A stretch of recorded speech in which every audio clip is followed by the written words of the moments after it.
I was the black sheep. I was the scapegoat. I was the identified problem. The narrative of our household was that like, everything's fine, there's just something wrong with you. It took me a long time to admit that I was an alcoholic or had a problem, but like when I look back from the second I started doing anything, I had that preoccupation that was abnormal. The Suboxone did something to me. It didn't raise me to a level of good functioning, but it raised me to a level of like good enough functioning. Got it. It's like purgatory of like, you're never gonna be great, you're never gonna be fulfilled, but you're not gonna be bad enough to change. What would you tell young Kate? Labeled a slow learner. I always felt a little bit Always felt different. like there was something wrong with me. Embarrassed. Wasn't ready to see myself. I can't go any Don't lower. sell yourself short. Uncovering all those feelings. Everything was lifted at that moment. This really wasn't about not drinking.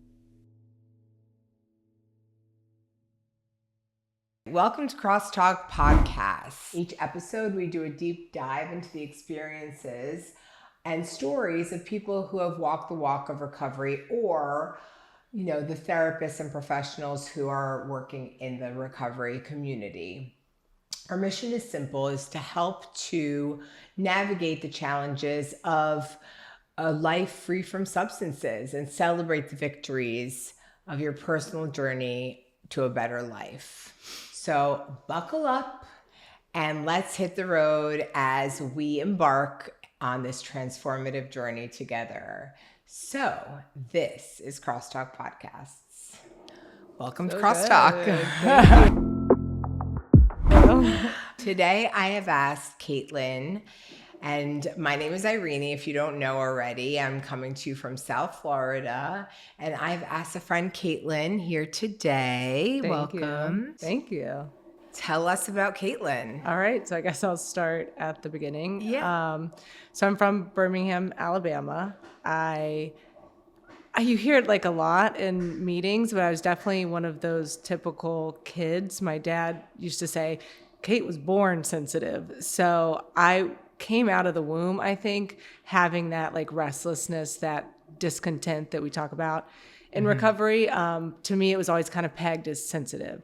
It was funny because I kind of like bucked against the sensitive thing where it was like, no, I'm not sensitive. I'm tough. I'm this, I'm that. But deep down, I was very sensitive. I grew up in that typical home. My dad is an alcoholic, but it's never been identified. He doesn't identify that way today, even though it's pretty much late stage at this point. But we're that typical family of he was an alcoholic. My mom was an enabler. My sister, who's older than me, was the hero, the high achiever. She's great, but she's strong as shit. She's a neuroscientist. She's a mom of two. Like she does it all, and she looks great doing it. She's just a high functioner.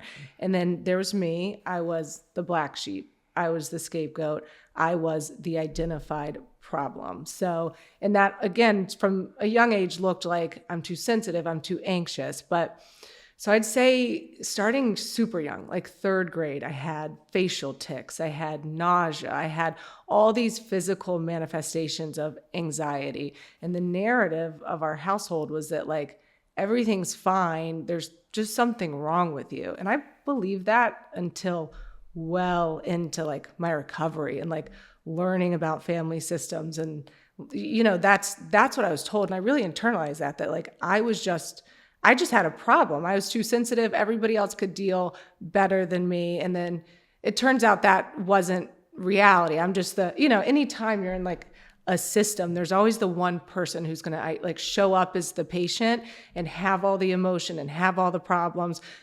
But it's part of a larger picture. So not like to place blame, because I also know my parents like did and do the absolute best they could. What they came from was a million times, if you want to like put a judgment on it, worse than what I grew up in. So it's like they absolutely were doing the best. So that's not to say like, oh, they're just this, and no, of course, none of that. But I started medicating, not like with drugs and alcohol, from the time I was like 8 or 9. Like if I had stomach upset, I remember I would go like drink Imodium every day. So like super weird stuff like that. Like I was always just trying to control my body. And I'm still to this day, like very somatic. Like I feel everything. Like if it's like, But it's real. but like I'm a feeling person. Yeah. So I would do weird stuff like that from a young age and always hiding it too. Like never, I guess, and that's just shame. Like that was me knowing I was doing something that was weird, not knowing why I was doing it. And again, like back to the environment I was in, both my parents were medical, and it was that tides are turning a little bit in like the US about how we approach healthcare. So I remember my first drink was kind of uneventful. I think we stole Jack Daniels. It was some kind of dark liquor, and we mixed it with Mountain Dew because we were rednecks, and it was disgusting. And I remember my friend I was with got hammered, and I didn't. Like I got tipsy, and that was also for some reason indicative of my metabolism. I don't know. I always felt through my whole journey I could take in enough substances that should put down an elephant, and I just like can keep going. And I don't know what that is about me. So like that was kind of uneventful. I liked it, but I didn't love it. And then I remember more vividly, I got into my parents' medicine cabinet shortly thereafter, and they had hydrocodone. And it wasn't a super strong amount, but I remember I did it, and like that ease and comfort that the big book talks about, it was like, oh, this is great. Like this is awesome. And I also started using that day the way I always use. I'm a self-medicator. I'm not trying to be a weekend warrior who holds it together through the week. Like I want to just feel good all the time. And that's going to create problems because of tolerance and the progression and like just trying to manage that feeling good. You know, you gotta have How old were you when did you say, and I missed? How old are you when you're like in 6th or 7th grade? I think that's like 12. Yeah. Like 11, Wow. 12. That sounds young. So so it's 12 then. From that day on, it was like, I love the anticipation of like getting a feeling, whether it's like good or bad, but just like that waiting to like just, you know, and release. I think it comes down to exactly, it's something to focus on that wasn't my anxiety and my experience. But from the time I started using, I had a quick descent. I was an IV drug user by the time I was 15. That was my first detox because that was unsustainable. I was unable to complete high school. I think I dropped out when I was 16. Okay. And like, I'll spare you the gory details, but it's like, it's everything you would imagine. Like my everyday, and my parents were really like laissez-faire because I felt like I just kind of left that. I was living on my own by the time I was 16. They helped me get like a $400 a month apartment, and it was just a disaster. I worked in restaurants, but all day, every day, it was just, I have to support this habit that I have because I'm dependent on it, and the grind and the hustle of that. And that was IV drugs. Yes. Yeah. So you had opiates. graduated from. I graduated quickly. I used to hear sometimes, I think it was first time I went to treatment, they're like, no one sets out to be a drug addict. And I would think in my head, like, no, I actually was fucking all in. The second I realized this was a thing, I was like, let me commit my life to this. Cause like, I will try anything. I never also had that like fear or like line of like, this is worse than this or this, like, I was like, who cares? Like, so I was like I said, all in and all of it. And when like I look back, of course it took me a long time to admit that I was an alcoholic or had a problem. But like when I look back from the second I started doing anything, I had that preoccupation that was abnormal.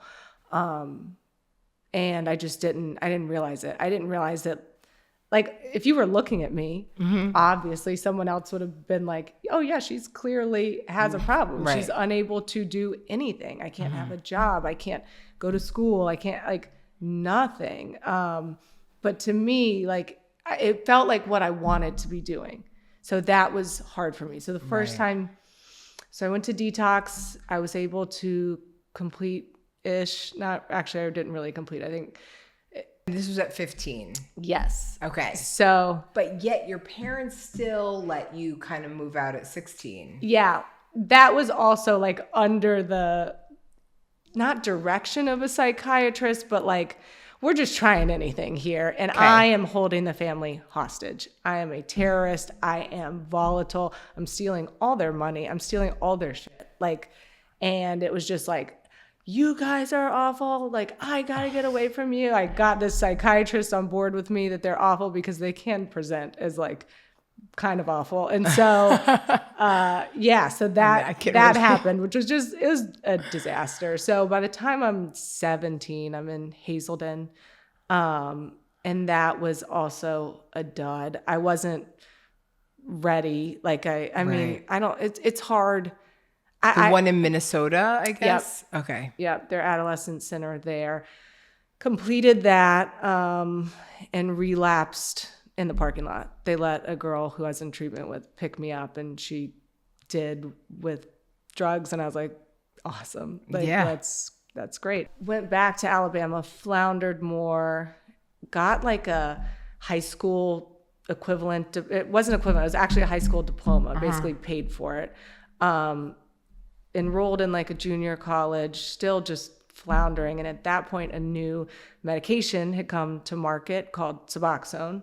And everyone in my life was just done with, well, first of all, my insurance benefits had run out because back then they had like, you had like a lifetime mental health insurance benefit, which is like funny because mental health disorders are chronic conditions generally. Right. But that's how like before, you know, we have Obamacare and stuff now, like that you could just have limits on your mental health. So I had run through my insurance benefits. So they were like, you need to get on this medication. You're going to kill yourself. Like you are a psychopath. And I was. So what year is this? I'm just curious because I'm thinking of this is the whole like Purdue Pharma dope sick. So when I'm 18, it was new. Oh, it was new. Okay. Yeah. It was like right when it came to market. And it was like, here, do this. And I did it. And I remember I tried to get high for a couple days and realized like, oh, I'm not sick. We're trying to get high from the Suboxone? No, on top of it. On top. So this is another thing about my Suboxone journey. I'm sure someone told me somewhere along the line, like you aren't supposed to drink and use drugs on Suboxone. I never internalized that message. I didn't know that was a thing. Right. I just thought this is right. This is just an adjunct, you know, like this is just something I take. So that's how I used it. And I just knew that like once a month I had to pass a drug test. I figured as long as that could happen, I could do whatever. Like, I just didn't hear it. Like, I don't know what I was thinking. So also like by this point I had been introduced to meetings. Like I found a boyfriend in a meeting. We just like make out at our NA meetings. Like it was, I mean, isn't that what you do at meetings? It was a whole mess. It was like a whole just like absolute. I thought getting sober was just so radical. Meanwhile, I didn't think that the way I was living was that radical, but I thought it was something like I never took it seriously. Like I knew some people over here in some magical land actually got sober, but that literally was never going to be an option for like, it just seems so weird. Right. Like totally. crazy. And like, so I get on the Suboxone and my life gets like marginally better. I'm still a hot mess, but like compared to the in and out, like craziness, like I was so like unhinged that I remember one time I had a drug deal. I was basically in psychosis. He's like from the hood, you know, he's like some gang banger. He's like 50 as like, he's an amputee from getting shot. He's like, you need to go get help. like if you're telling me this, like, I was just like, that was the picture. I was a mess. So, so from that, I felt like I was doing good, you know, like I was finally getting some ground under my feet. I convinced my family to let me move to Florida. And this was, you're taking Suboxone. Yep, taking Suboxone and drinking. Yeah, I'm mostly just drinking. So that started the slower progression of alcohol that I had. Mostly just drinking because I also at that point, like I was beat down. Like I was getting robbed a lot. Like, you know, like I was tired. And so I was really like ready to be out of like that environment. So getting on the Suboxone, I was like, I'm just going to be normal and drink like a lady. And, Yeah. and I did it for a little bit. Like, Till it, you a did. little, yeah. Right. Yeah, I get it. So it's funny though, like I used to believe those stories, but now when I look back, I'm like, I never did it great, but like I thought I was. Well, probably compared to Yes. what it looked like, it looked great. Yeah. You weren't getting robbed. Yes. And, Yes. it was no one working. was sending me to treatment. Like, and that for the longest time was my baseline of like, if I'm okay, it's like, are other people trying to send me to treatment? And as long as I didn't have that going on, I felt okay. Right. That makes sense. So I convinced them to send me to Florida and go to college, moved to Davie, Nova Southeastern. Okay. And again, I was still just like a full mess. I remember the weird thing that happened too when I got put on Suboxone, I was instantly thrown into being like an untreated alcoholic because I didn't have any like recovery, nothing. I had zero skills of just how to cope. So I started again doing weird shit. Like I became afraid to drive on the interstate. I became afraid of airplanes. I became borderline. So you have untreated anxiety, basically. Yes. Like generalized anxiety disorder. Right. Raging. Started self-harming because just instinctually, like it was doing something that was like, oh, this is doing something.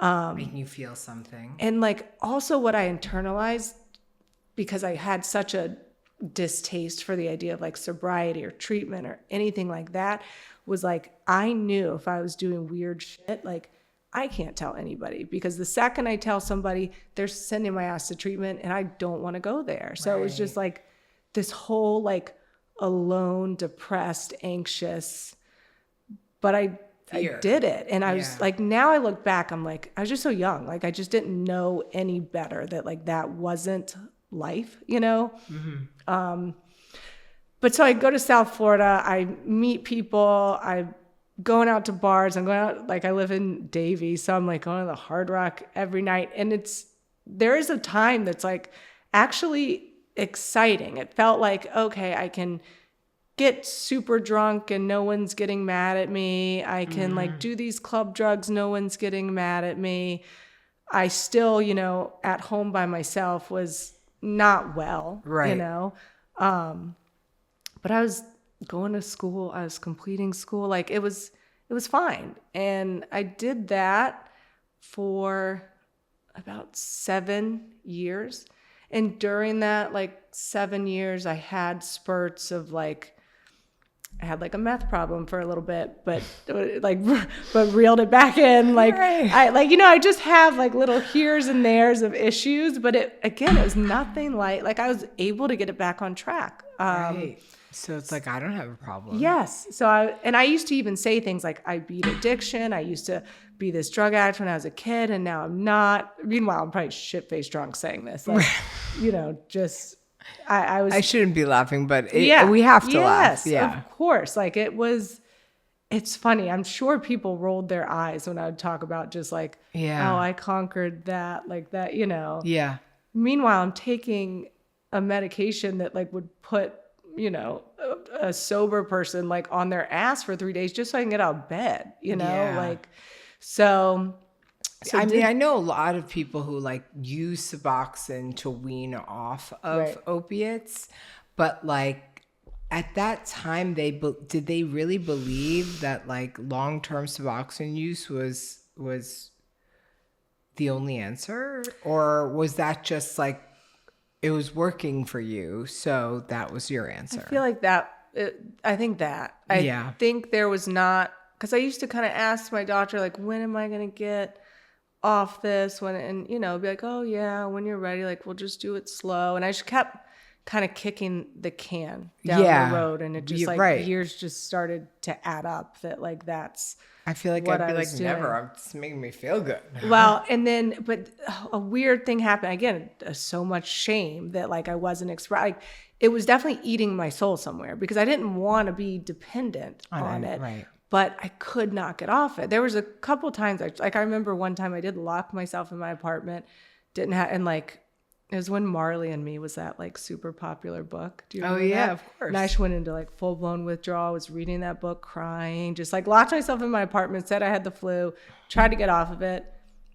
Within a week, I'm back on it. Like it was just, I tried that like a couple times, of course, not telling anybody what I was doing. And just always, so I would say probably like year 3 or 4, I settled in that like, this is it. Like, I'm not going to cause myself the stress of trying to like get off of it. And I did this other thing where I just internalized that I wasn't on it. Like if I had to fill out like medical paperwork, You just didn't put it down. didn't put it down. Right. Like, I don't know what that was happening in my brain, but it's like, if I just pretend I don't take it, then, no one will know. then it doesn't get that. exist, Yeah, you know? absolutely.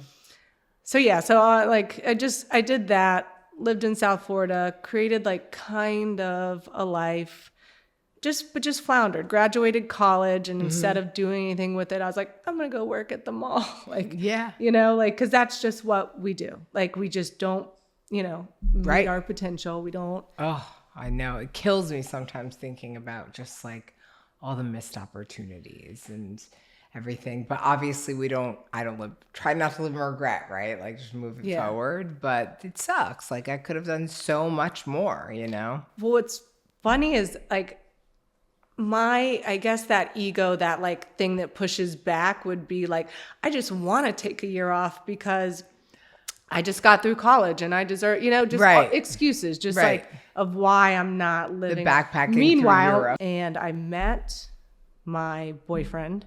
He was a customer, came in, started dating, fell madly in love. This point, he thinks I'm just normal, okay? Because I am a liar. You present normal. I'm just a liar. He thinks I'm just a drinker and blah, blah, blah, like, you know, just a normal, fun. Okay. So he had been sober at that point for a few years and had kind of asked me here and there, like, I think I probably dropped that line, like, oh, I was a drug addict when I was a teenager. Got it. And now I'm healed, you know? So he had been through, like, you know, my husband, right? He had been through. Oh, is that him? Is this him? Yes. Oh, okay. So okay. I don't actually know him by face. Like, really? I only know his name and have seen him in the shadows at your place. That's like, so funny. But yeah, so at this point, he had been to treatment. Like grabbing the dogs. 30 times, you know? So like, something's not quite adding up, but again, it's probably new like, what and it's is hot this and we love each other. Like, it's just fun, you know? And so he's kind of just being like, maybe she did it. I don't know. And then, but he would hear about like what type of addict I was. So he knew somewhere in the back of his head, like something's not adding up, but still it's too early for him to do anything. Right. So I don't know, 4, 5, 6 months in, he just asked me point blank. He was like, are you on maintenance? He said I looked like dead when I was sleeping, and that's what he thought. And I was like, you were doing the. Yeah. And so I don't know why, but I came clean. I was like, yeah. I was like, but I'll get off for you because I love you. You know, like just insane. Yeah. But it's funny because up until that point, I am not a lover. And he's kind of the same way. Like, anyone I dated I tolerated them. I didn't have love for people. It was more like they broke me down. And so something, I do think it was like God working. It's like made me willing, you know. I was like, I'll get off of it. I'll go to detox. Meanwhile, I've been on Suboxone for 7 years. I don't know why I think I was just going to go to detox for 5 days and then go back to drinking.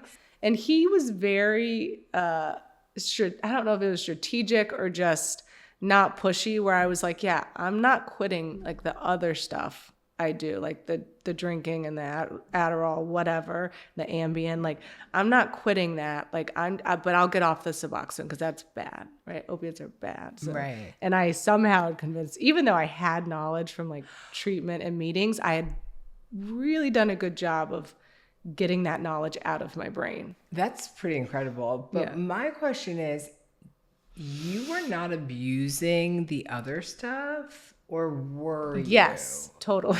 Okay, because I was taking like 20 Adderall a day and 2 or 3 Ambien at night. So I'm just like, how? The Suboxone did something to me. Okay. Where I was absolutely able to manage better.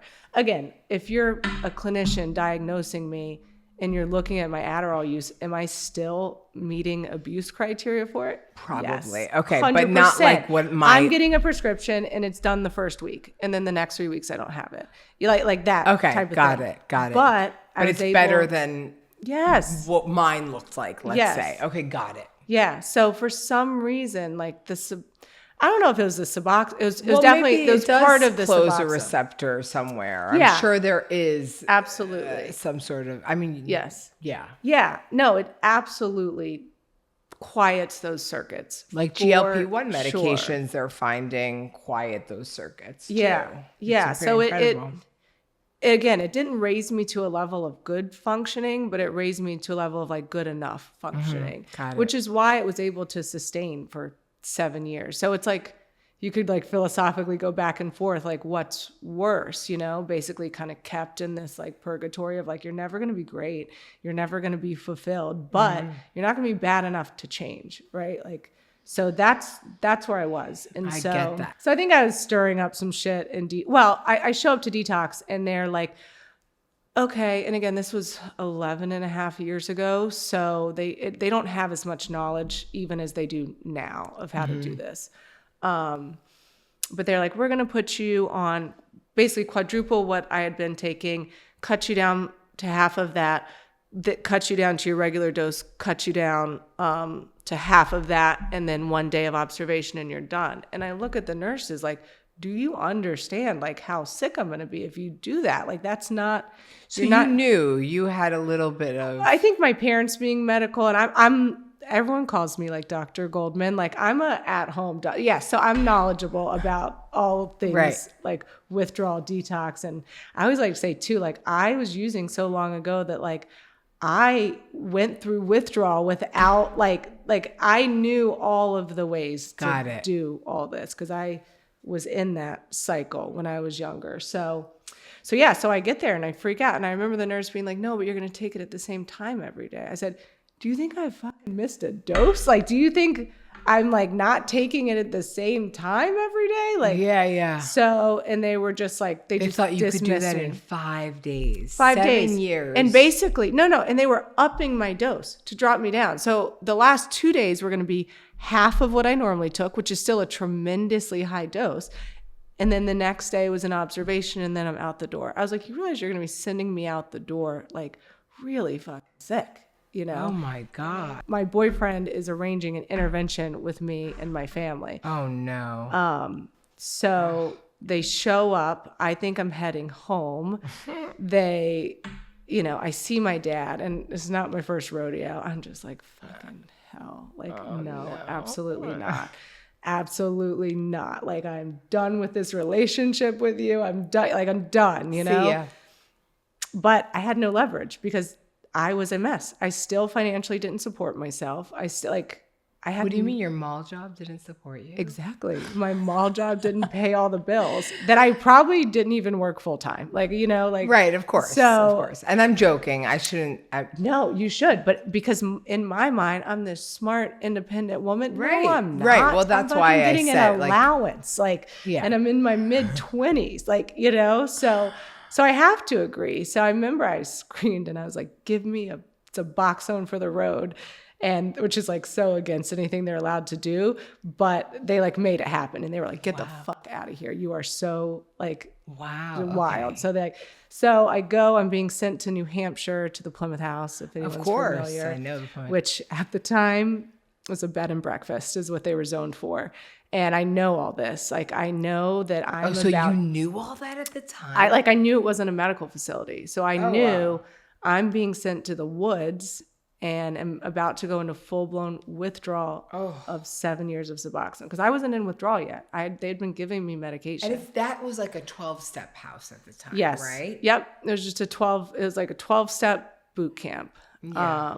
And so I show up there and I had been on this so long. It took me a solid like 24, maybe even 36 hours from my last dose to even go into withdrawal. And when it hit, it was unlike any withdrawal like I had ever experienced. sweating profusely. I didn't sleep. Like my whole body was just like, it was just shot. Like it was so bad. I went blind like a week or so into it in one of my eyes. It was just, God. and no one was letting me go to the hospital, which like looking back, it's just wild how all, because like none of this would fly today of how this went down. But like my husband's sponsor was the person who owned it at the time. And they're like, you're going to have to sit through this. They got my family on board to be like, no, you're going to sit through it. I've seen them do that to someone before there was the knowledge, right? Yeah. And it's like horrific. It was an exorcism of unbelievable proportions. Like it was so bad. I wasn't allowed to miss groups. Like it was borderline cruel. I do believe at this juncture, there's no way I would have gotten sober if that wasn't what was happening. So like now I can say like I'm okay, but I was sick for about 2 years. It was not good, but I remember, so it was a 12-step boot camp and like 12-step hardcore where it's like you are going to burn off everything that you identify as yourself and, devote to a path of God if you want to get better. If you don't, like, see ya, And I remember after I'd gone blind, but my vision had come back and like I was just sitting in a group and I was like, fuck, like I think I got the first step. Like I knew that like if I went out and I started using, whether it was drinking or any other drugs, that I would eventually end up back on opiates. Right. I knew that. So like I had my first step down. I was like listening to the people in groups sharing, like the speakers, the staff, and like the way they talked about how they got high. And I was like, okay, they're actually the real deal.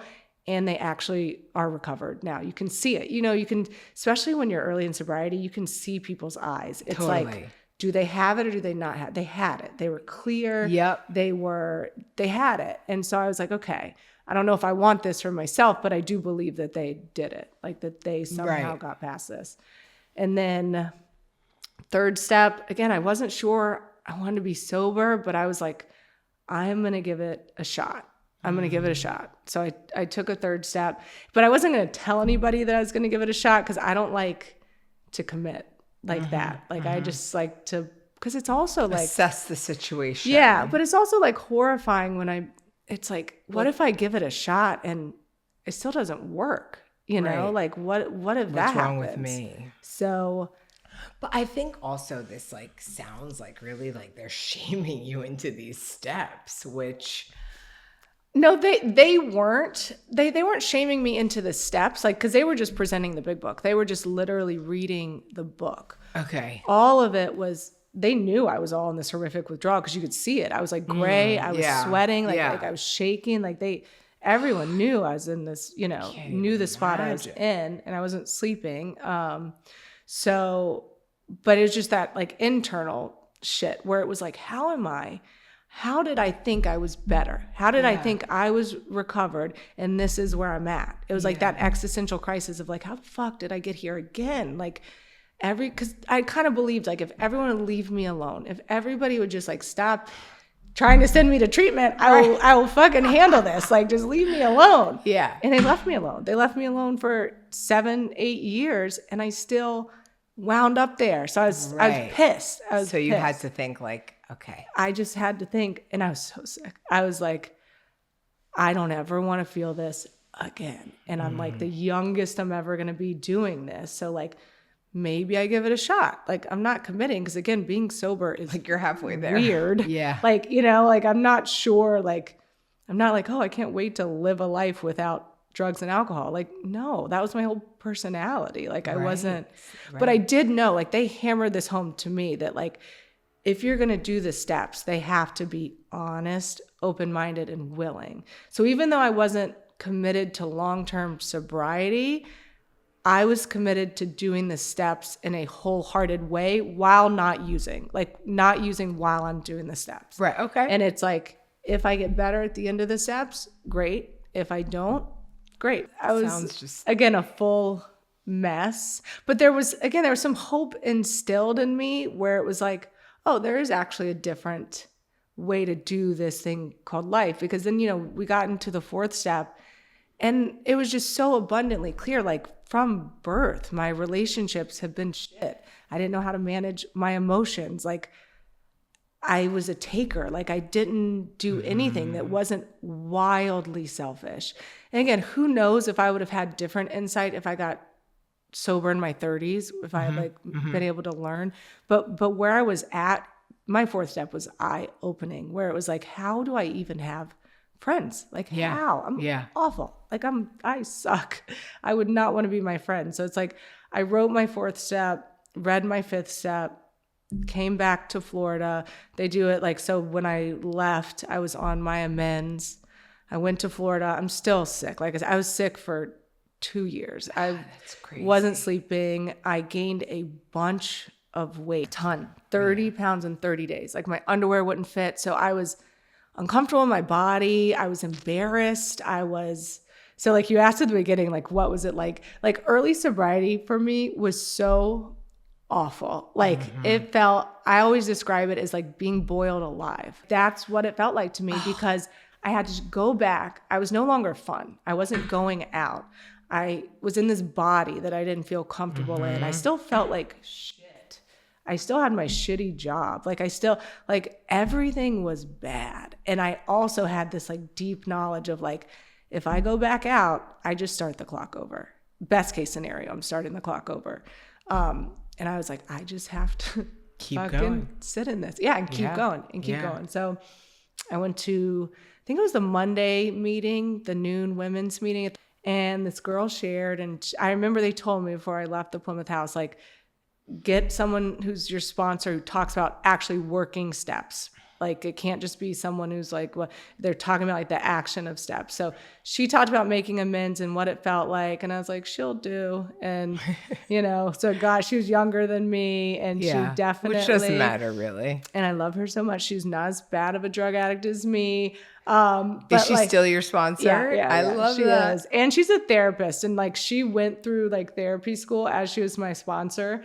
So like, she definitely like tested out, but she's so sweet. Like she's validating. Anytime I'm coming to her, like thinking I did something fucked up, she's like, okay. She was like, how do you feel about it? Like, and I'm like, oh I like God. that. So I get out, I start making them, and I just start grinding. I just start doing it. Like at this point, I go back to school to be a certified addictions professional. Okay. So I'm working a little bit in the field in detox and stuff.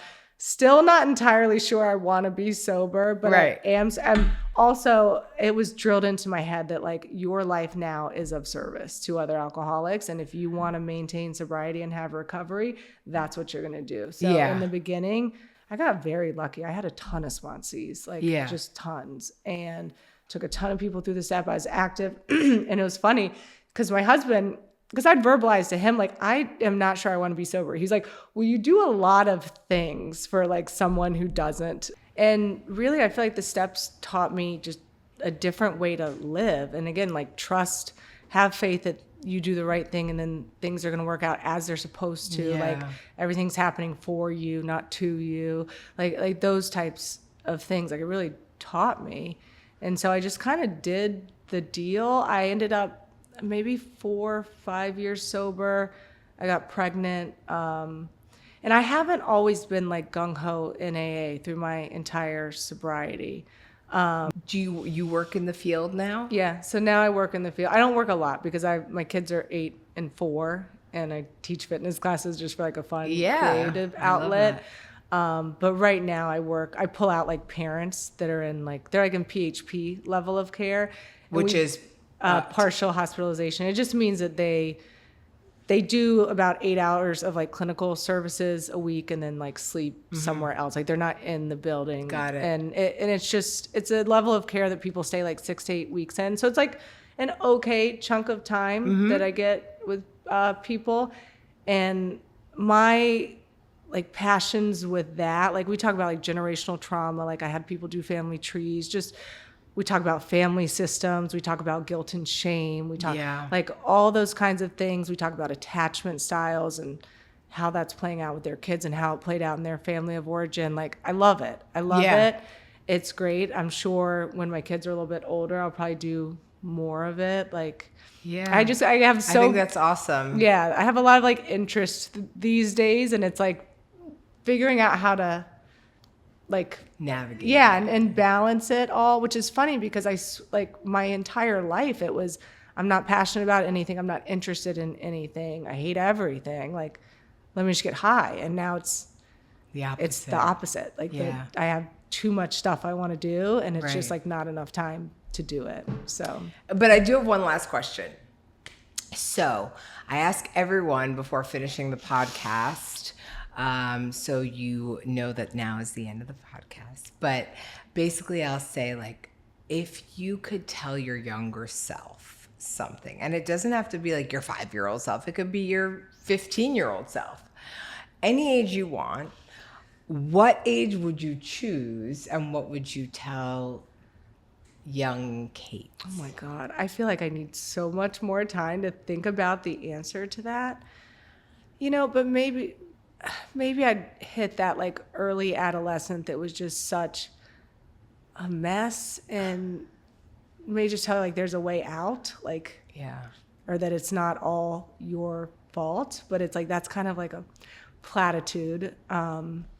But that age feels right, where just were so insane. Yeah. And it just didn't seem like there was any solution, you know? Right. So, Thank you. Thank you Thank so you. much. You're amazing, really. So are you. Oh my God. Well, thank you. That's it. We can hug. thanks for Wanna having hug? me. Let's Yeah, hug. let's hug. Okay.